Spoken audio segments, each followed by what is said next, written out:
In November of 2023, the Swell Pod took a 10-day journey across 5 states, traveling 3,580 miles with one challenge in mind. And that challenge was to interview 100 pleasantly rebellious humans to uncover deep truths about what it takes to create something that has never existed before, challenge the status quo, maybe even change the world. This is the Kiln Road Trip, created and produced by the Swell Pod. In partnership with Kiln, Moterra Camper Vans, and sponsored by Taurus. I'm Spencer McKeown.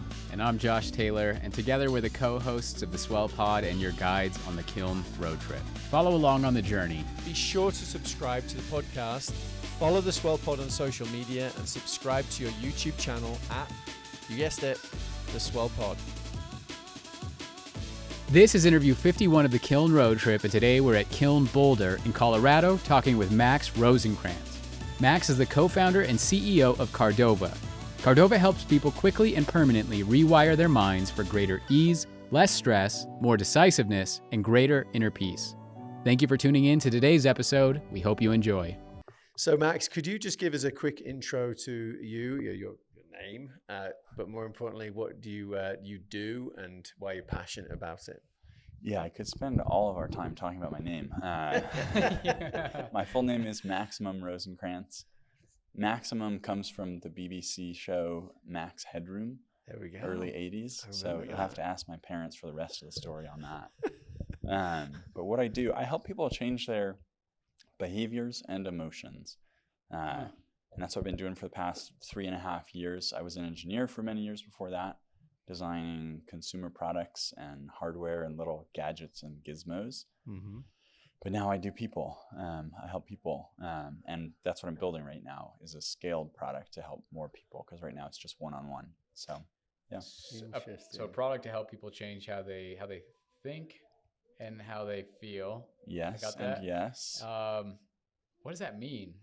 So what kind of application is this? If you can help just kind of bring it to life a little bit more. Yeah, I mean, so stress, anxiety, burnout are super big problems right now. Mm-hmm. So we're still in, my co-founder and I, when in Callie Kavanaugh, we're still in customer discovery. We're figuring out, there's a big ocean out there, and who are the specific people that we're going to help with changing these things. But the big ones are anxiety, stress, and the behaviors that lead to those. So what that looks like, what that actually means, is that we identify the root causes of the stress. We identify the root causes of the behavior that are leading to the burnout, because burnout is a symptom at the end of the train. We go all the way back to the beginning. What are those behaviors? And then we use the power of neuroplasticity and certain specific protocols that unlock the brain's ability to rewire itself to change those behaviors and those emotions at the beginning, at the roots. And then they wake up the next day and no more problem. Interesting. I want to ask you how you got from what you were doing, gadgets and technology and products, I think you said, to this core problem that you found. So yes, we'd love to know that answer, but also give us a user case or an example of what you really mean. I know it's in beta, right? And you're testing it, but give us an example. Yeah, no, that's perfect. Yeah. So I'll start with talking about the example. Yeah. I work with a lot of small business owners and entrepreneurs, and they struggle with knowing these are the 10 things I need to do this week, but I feel overwhelmed by those, and I don't, I know I should start on this one, but they sit down at the computer, they start working on it, it gets difficult, and then they wake up 15 minutes later in their inbox. And they wake up 15 minutes later on YouTube, and it's like, geez, what's happening here? I'm getting stressed, I'm getting anxious, I'm popping out of it, I'm struggling to stay focused. If you do that over and over all day, you spend 3 times as much energy getting maybe the amount of work you want to get done, but maybe not even, and you're totally wiped. Yeah. And what we're doing is we're going in those moments where things start to get a little tricky and the brain has to work harder, where they would pop out and check email or check LinkedIn or go watch a YouTube video. Instead, they're able to flow right through it. And when you do that over and over and over, in a matter of a couple hours, you can get some really productive work done without burning yourself out, without wearing yourself out. Interesting. So you're not just talking about context switching, which of course is proven to be very unproductive and probably very wasting your energy, et cetera. But you're talking about it's just staying on task, right? People use time boxing strategies and other things. How would you address that then? Yeah, I mean, so context switching is a symptom. It's not actually the root cause of the problem. Context switching is, it's absolutely a cause of a wasted energy, but it's a symptom of a deeper problem. So we go in and find what that deeper problem is. And what that deeper problem usually is a set of beliefs or constructs in the mind that create associations and rules about how the person functions. So those beliefs often look like things like mistakes and failure are bad. If in your mind, not in your conscious mind, but in the subconscious, if you're believing mistakes and failure are bad, every time you get to a decision point where you could make a mistake, a little bit of anxiety happens and you context switch. You go to something that gives you some dopamine or whatever you call dopamine, it. Just something to distract yourself. I'm still having trouble understanding like what is this thing? What's the product or what's the problem? Yeah, I think I got the problem. Yeah, what's the cool. product? So the brain, I'm going to give you a little bit sort of an overview and then we'll get into the specifics of the product. The brain has this inbuilt capacity to rewire itself. A lot of people talk about neuroplasticity right now. That's kind of a general term. The specific term for what we do is called memory reconsolidation, which is where you take existing networks in the brain, you bring them from deep storage into working memory where they can be edited and rewritten, and you rewire them. So those memory networks that store mistakes and failure bad, that produce anxiety when you could make a mistake, we open those and we rewire them, and we get the brain to release a neurotransmitter called acetylcholine. In the presence of that neurotransmitter, all of a sudden you can go in there and tinker around. You can rewire things. And then you put it back into deep storage, and now the perceptual filter that the person is viewing the world through is completely different. That makes sense. How do you do it? Though? Yeah, I'm like picturing. I see it. Okay, so how? Picturing Elon Musk's Neuralink being placed in my head. Are you like right teasing now. us? Like, are you leading us along? We're going one. So I'm here's how. Yeah. So first we identify what the pattern of behavior or emotion the person wants to change is. So we're working on sort of a procrastination or context switching pattern. Then we identify what is the statement, what is the belief statement, which is that's our prefrontal cortex. That's the cognitive portion of the brain putting words on what is the concept in the deep brain. So that statement might be mistakes and failure are bad. What we then do is we look up the earliest memories in which someone concluded mistakes and failure are bad.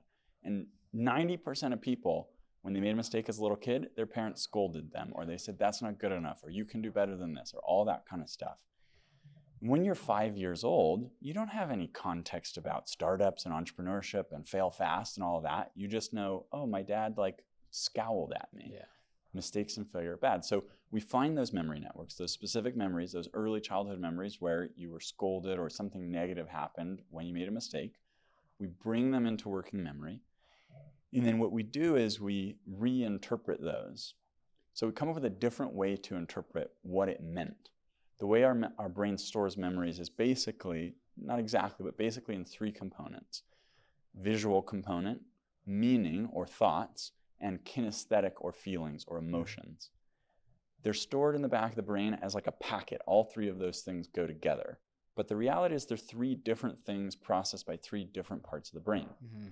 So we find those early memories. Dad scolded you, mom looked at you funny, mom got upset when you made the mistake.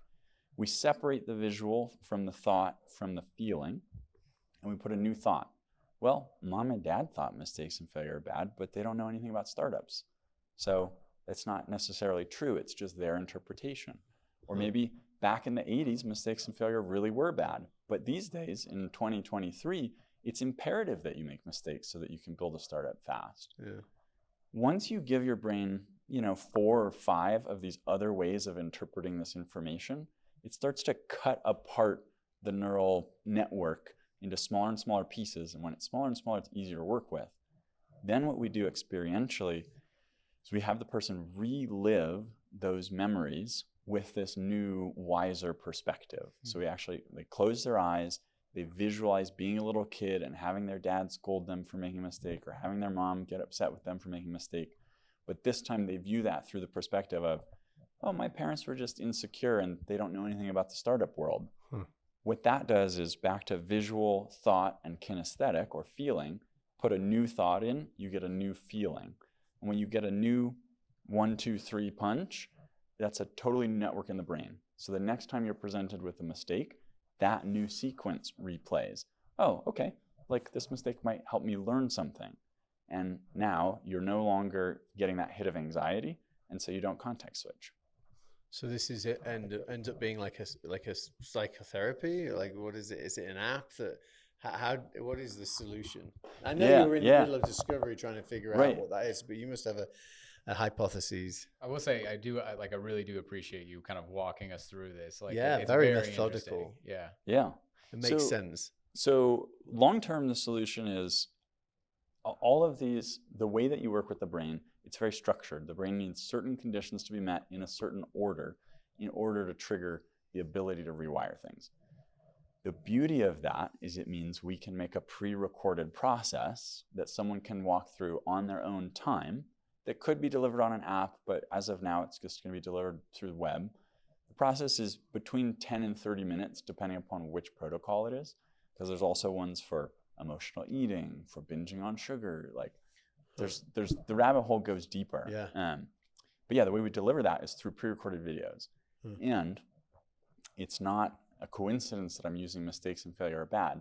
That is an experience that so many people share, that belief and the fundamental childhood experiences that formed it, that the process can be pretty much the same for everybody. We leave a little bit of room for the person to fill in their own personal story and their own details about, well, it wasn't my dad, it was my mom, or it was my uncle, or it was the teacher in first grade who scolded me for getting a B or something. We leave a little bit of room for someone to customize it, but otherwise it's the same. And the top 10 or 20 beliefs, the top 10 or 20 cognitive distortions, the things that are keeping people stuck, are the same for 80% of people. So what we're figuring out right now is, within those 80% of people, who's the 1% that really wants this solved, that we can make something that's not just those top 10, but the top 50. And now once a week for a year, they can go through this process. And at the end of the year, they're a completely different person. I keep thinking of because I'm still trying to understand, I guess, an interface component, but I keep thinking about so pulling these memories out, right? In your example, the mom did something wrong, funny look, right? And all I can think about is no, not ChatGPT. What's the not other Minority Report. No. What's the other AI image generating platform? DALL-E? Well, DALL-E, yeah, DALL-E's a good one, right? And so it's generating. I just keep imagining this idea of generating these images of me and my 5-year-old self, so I can repeat those and see those again. I know this is different, probably different. But, I'm interested. So you said you were in an early discovery. So you're validating, you're trying to understand. Is there any way that you're testing this right now and trying to, take these moments in our lives and kind of remap them? I mean, so yes, there's 2 yeses to that. The first yes is we have a prototype and certain demo components that people can go through, and we're getting feedback just to refine our process, because I've got a ton of data about total life transformations working with people one-on-one. But in that situation, I can modify the process on the fly as needed. So we've got a demo right now of a few recordings of the top 3 most common beliefs that people are using. And that's our process as we're figuring out product market fit. We're also just, hey, try this thing, try this demo, give us your feedback on, did it work? What did you like about it? How can we improve it? So we're just moving fast. That's awesome. Sounds like a really interesting problem to solve, though. Something that could really, really fuel you. I'm wondering who else is out there, like your competitors, and I mean, you come up with it by yourself, figured it out, or are you a lot of research out there? And a lot of research. I'm building on the work of 2 people, sort of mostly Morty Lefko and Bruce Eckert. Morty Lefko has the Lefko method, and Bruce Eckert does coherence therapy. Right. Those are sort of the fundamental frameworks, and we've made it our own. I don't see competitors in the sense that there are other people solving the same problem in different ways, but we're very complementary. Like therapists, coaches, people who are already working on that problem. This is something that they can complement their work with and really get a big bang for their buck. So we'll see. Before we get into the rest of the episode, we want to thank the partners and sponsors who made the Kiln Road Trip possible. The Kiln Road Trip is brought to you by Kiln. Kiln is a boutique co-working and flex office community with 13 locations in 6 states across the West, dedicated to providing innovative workspaces that empower your team to thrive. Whether you're a solo visionary or an enterprise-level team of up to 100, Kiln transcends being merely a place to work. It's a hub for learning and connecting with like-minded professionals that will make you and your team love where you work. And if you haven't stepped foot inside a kiln yet, you really need to. On this road trip, we visited every single location, and trust us when we say once you see these beautifully designed spaces, meet the talented team, and connect with fellow members, you won't want to work anywhere else. Locations include Utah, Colorado, Idaho, Oregon, California, and Arizona. And they're growing too, with multiple locations set to open in 2024. Yeah, so be sure to check out the kiln locations nearest you by booking a tour at kiln.com and answer Swell in the question, how did you hear about us? Once you complete the tour, you'll be entered into a competition where you could win a 1-year membership, their club membership at Kiln. Yep, you heard that. That's kiln.com, book a tour, and be sure to mention Swell in the question, how did you hear about us? The Kiln Road Trip is also brought to you by Moterra Campervans, a luxury campervan rental company for iconic road trips. Their top-of-the-line vans are available at 7 locations located near America's best outdoor adventure destinations. They have consistently earned the highest customer ratings in the industry, making Moterra Campervans your gateway to adventure without sacrificing on comfort or service. That's true, and initially we wanted to take this journey in a 1960s VW bus, but thankfully we found Moterra instead. With 3 van options, we took the Pop Top Classic, which sleeps 4 and is best for those who want to maximize floor space and storage. This was critical for us because it needed to sleep the entire crew, we needed space to edit, and we were traveling with large amounts of equipment, luggage, and other goodies that we picked up along the way. And this van took us through all 3,580 miles of the trip. Super comfortable and sweet to drive. And actually, Moterra offers fully planned itineraries if you'd rather leave the planning to someone else. Visit gomoterra.com/swell. That's gomoterra.com/swell. This episode is also brought to you by Taurus. Taurus is leading the charge in home energy storage. Taurus makes it easy to achieve energy independence and a greener tomorrow. The Taurus Station provides everything you need to generate clean power, efficiently store electricity, and easily manage your energy use. And installing a Taurus Station offers plenty of benefits, including save money on your electricity bill, also ensure energy security with backup power during outages, reduce carbon emissions with renewables. You can also automate EV charging and HVAC systems with 100% renewables. And enjoy unrivaled system monitoring and support. If you like the sound of those benefits, get a quote to build your Taurus station in less than 30 seconds. Super easy at taurus.co. That's TORUS.co. Now, let's get back to the episode. What part does the AI have in machine learning within this? As it listens to people's backgrounds and past histories, what are you? How reliant are you on those tools?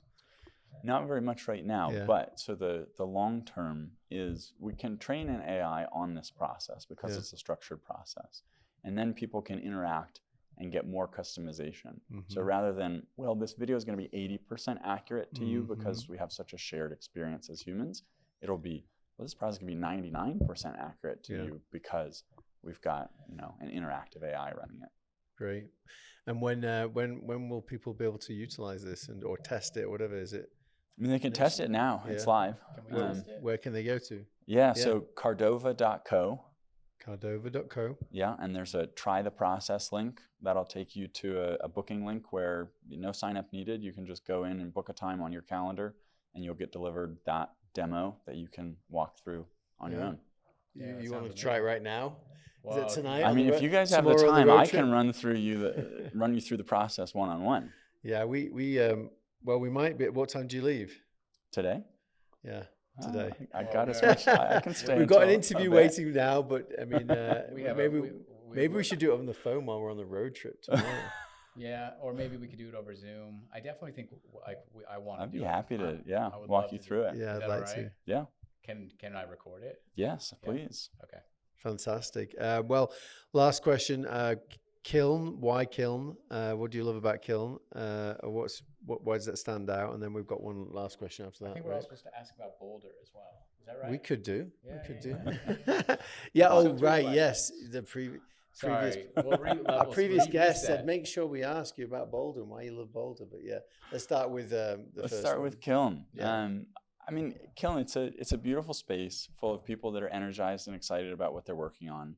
The location, the Boulder location, is like right downtown, but just off of central downtown. So you can get here easily. You can bike here. You can park here. Yeah. It's a high energy vibe. So on days where I want to be surrounded by people who are excited about life and excited about the work they're doing, I come here. And on days where I just want to like hyper focus, I stay home and use my home office. So it gives me that flexibility that you don't have if you're working from home or if you're working in a traditional office. Perfect. That's great. Thank you for that. Yeah. Over to your last question. Just for the last question. The last question. The last question is. So we ask this to everybody that comes in. It's all about kind of the theme of our podcast, the journey. We like to ask everybody, what does it take to create a movement or create something that's never existed before? So starting with an idea to that, what would your thoughts be? I mean, you need to remove the perceptual blinders that make it seem like this new thing is impossible. If you want to create something from scratch, something totally new, you have to step outside of the perspective that everybody else has. And the perspective everybody else has is that's either not possible or it's not worth doing. Once you remove that, you step into this expansive possibility of, oh, anything's possible. I can do it, and we can create it from nothing. So it's a little bit of an inverted answer. Like the thing to do is remove something, remove the block. Yeah. I love that. That's really good. We've not had that answer, and I think it's a really insightful. So thank you for sharing that. Thanks for being one of the 100, by the way. I think this was very unique conversation. Thank you for being on the podcast, and thank you for waiting. And thanks for having me. It's been great. Thanks for tuning in to today's episode of the Kiln Road Trip. Be sure to follow along on the rest of the journey, and you can do that in two ways. One, subscribe to the podcast, whether you're listening on Apple, Spotify, or maybe even watching on YouTube, and follow along on all of our social media platforms, whether you're on LinkedIn, Instagram, Facebook, Twitter, or TikTok, @the Swell Pod. Thanks again, and we'll see you in the next episode.